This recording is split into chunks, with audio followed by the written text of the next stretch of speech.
क्रोध अज्ञानता से उत्पन्न होता है और अहंकार से क्रोध बढ़ता है। क्रोध को कटु वाक्यों के साथ घनिष्ठ संबंध रहता है। अभी तक किसी ने क्रांति नहीं की कि क्रोध में कोई मिठा बोल सके। क्रोध में कटु वाक्य ही निकलते हैं। 1000 शत्रु हमारा खराब नहीं कर सकते, लेकिन हमारा क्रोध जड़मूल में से हमको उखाड़ कर फेंक सकता है। क्रोध में मुख खुल जाता है, आंख और कान बंद हो जाती है। अत्यंत क्रोधी व्यक्ति आंख होते हुए भी उसको अंधा समझना चाहिए। क्रोध का तूफान विवेक को जड़मूल में से जला देता है। और आजकल बहुत सारे डॉक्टर भी कहते हैं क्रोध करने से रोग प्रतिकारक शक्ति हमारी खत्म हो जाती है। क्रोध करने से व्यक्ति जल्दी वृद्ध हो जाता है। क्रोध अपने रूप का भक्षण कर देता है। क्रोध से हमारी ऊर्जा डैमेज हो जाती है। और शास्त्र सम्मत जो देखे तो क्रोध मेरे तप को भ्रष्ट कर देता है।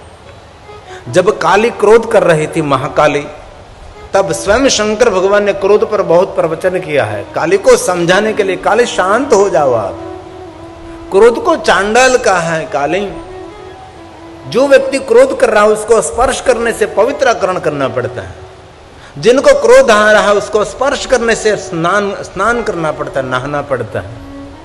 काली शांत हो जाओ आप, क्रोध नहीं करो आप। क्रोध करने से रोग प्रतिकारक शक्ति नहीं रहती। इसीलिए कथा सुनकर हम जब तब साधन अनुष्ठान उपासना सत्कर्म पुण्य कर्म कुछ हो न सके न हो सके कोई बात नहीं, लेकिन आज हम संकल्प करेंगे कि हम क्रोध नहीं करेंगे, हम शांत रहेंगे। तो क्रोध को जीतने के लिए सबसे बड़ा साधन क्या है? क्रोध तो हर व्यक्ति को क्रोध आएगा, लेकिन क्रोध को जीतने के लिए सबसे बड़ा साधन है मौन। लेकिन क्रोध में मौन रहना हिमालय पहाड़ उखाड़ने जैसी ताकत पड़ती है।